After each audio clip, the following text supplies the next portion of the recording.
सासंगत जी प्यार से कहना धन निरंकार जी। सासंगत जी, जैसे आप सभी श्रवण करते हैं सतगुरु बाबा गुरबचन सिंह जी महाराज के जीवन पर लिखी गई पुस्तक जीवन शिक्षा, आप सभी इसका आनंद लें। आप सभी का स्वागत है दासी के यूट्यूब चैनल आध्यात्मिक विचार में। अगर आप सभी को ये छोटा सा प्रयास दासी का अच्छा लगता है तो प्लीज़ दासी को सपोर्ट करें, लाइक एंड सब्सक्राइब करते रहें। प्यार से कहना धन निरंकार जी।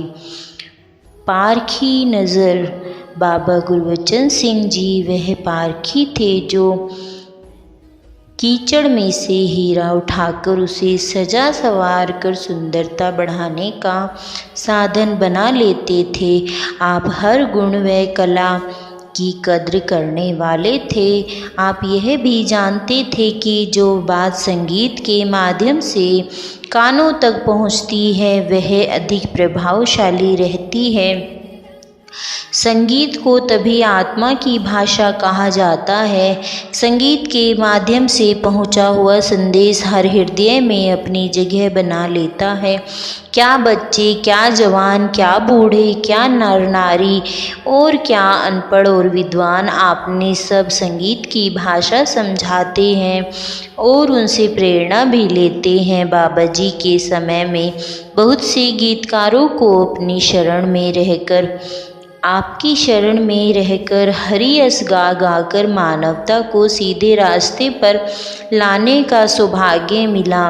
इन गीतकारों व संगीत प्रेमियों को आपने स्वयं चुना। जब आप पंजाब का टूर करते करते जालंधर पहुँचे, वहाँ फगवाड़ा के प्रमुख भाई साहब सुरेंद्र सिंह जी, आपने अपने साथ एक संगीतकार नसीब सिंह नाजुक जी को, जो कि आँखों की रोशनी से वंचित थे, लाए। उन्हें वहाँ स्टेज पर गुरबाणी का पावन शब्द गाने के लिए समय दिलवाया। नाजुक साहब की मधुर और सुरीली आवाज़ ने सबको मुग्ध कर दिया। इसके बाद यह महात्मा हुजूर के साथ साथ नाकोदर, होशियारपुर इत्यादि 3-4 जगहों में पहुँचे और वहाँ पर भी बस इत्यादि के द्वारा पहुँच गए, जहाँ भाई साहब सुरिंदर सिंह जी साथ नहीं थे।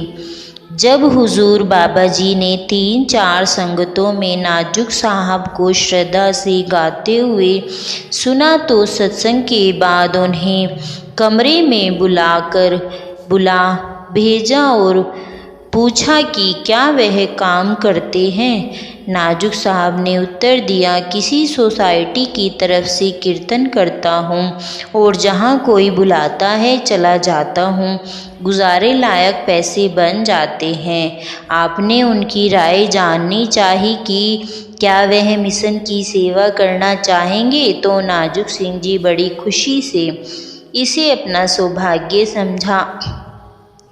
इन्हीं दिनों वह ब्रह्म ज्ञान भी प्राप्त कर चुके थे। हुजूर ने अगले स्टेशन पर उन्हें तैयारी करके मिलने को कहा और इस प्रकार टूर से वापस आते समय साथ ही दिल्ली ले आए। दिल्ली पहुंचकर आपने एक बाप की तरह उनकी छोटी छोटी आवश्यकताओं का भी ध्यान स्वयं रखा। आपने अपने निवास स्थान के सामने ही इन्हें रहने के लिए एक कमरा दिया।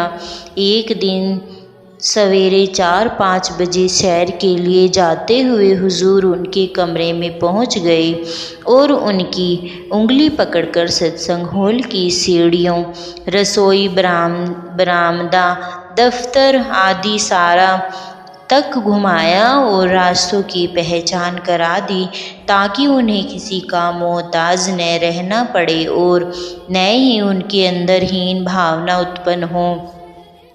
आपने कई गीतकारों और संगीतकारों को भक्ति भरी प्रेरणादायक रचना लिखने व गाने के लिए उत्साहित किया।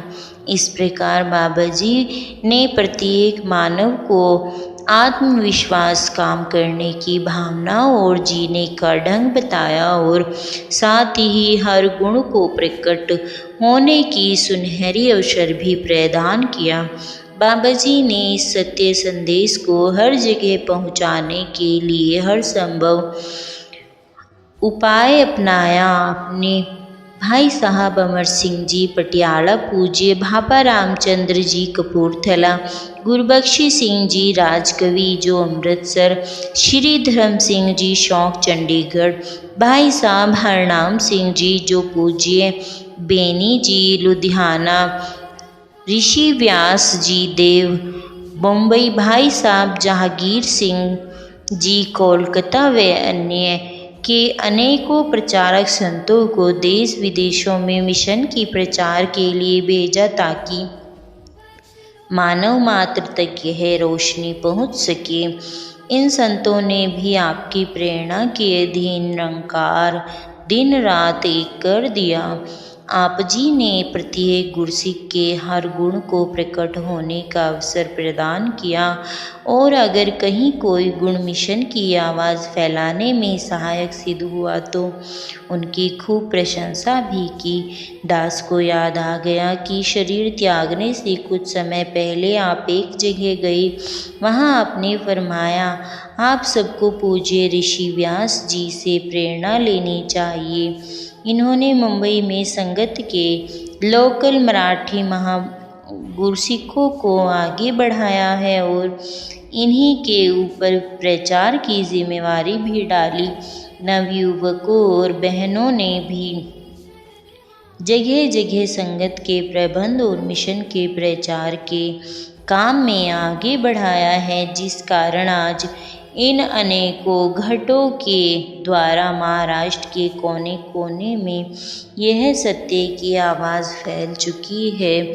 बात क्या, आपने हर बड़े से बड़े और हर छोटे से छोटे पुर्जे की कद्र की। जो भी किसी के पास गुण था उसे उभार कर मिशन के हित में प्रयोग किया। यदि किसी के पास फोटोग्राफी या कोई अन्य कला का हुनर था तो उससे उनके हुनर के अनुसार सेवा ले ली। उदाहरण के तौर पर उन्होंने ज्ञानी अमर सिंह जी जो पहले कोलकाता में रहते थे, उनमें एक कुशल मैकेनिक का गुण देखा। उन्हें वहीं से दिल्ली बुला लिया और वर्कशॉप में सेवा पर लगा लिया। यह आपकी परखी निगाह का ही कमाल था कि आज तक यह महात्मा दिन रात एक करके ड्राइवरी की वर्कशॉप इंचार्ज की सेवा तक पहुंच गए हैं। हुजूर, आपने सेवादारों की भावना की बहुत कद्र करते थे। एक बार ज्ञानी जी ने नया ट्रक खरीदा। ट्रक को लेकर दिल्ली बम्बई रोड पर खड़े हो गए। विचार था कि हुजूर ने यहाँ से गुजरकर महाराष्ट्र की टूर पर जाना है। यदि समय मिला तो ट्रक में चरण डलवा लिए जाएंगे।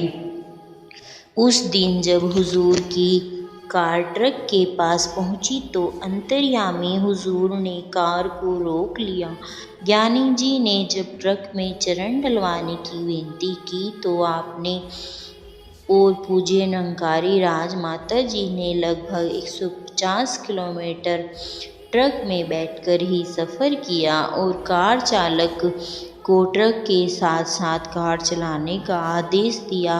इस प्रकार आप सेवादारों से सेवा लेते भी थे और उनकी हर भावना की कद्र भी करते थे और आपके सेवक भी आपसे बहुत प्यार में बंधे आपकी क्षमता से अधिक सेवा में लगे रहते थे। प्यार से कहना, धन निरंकार जी।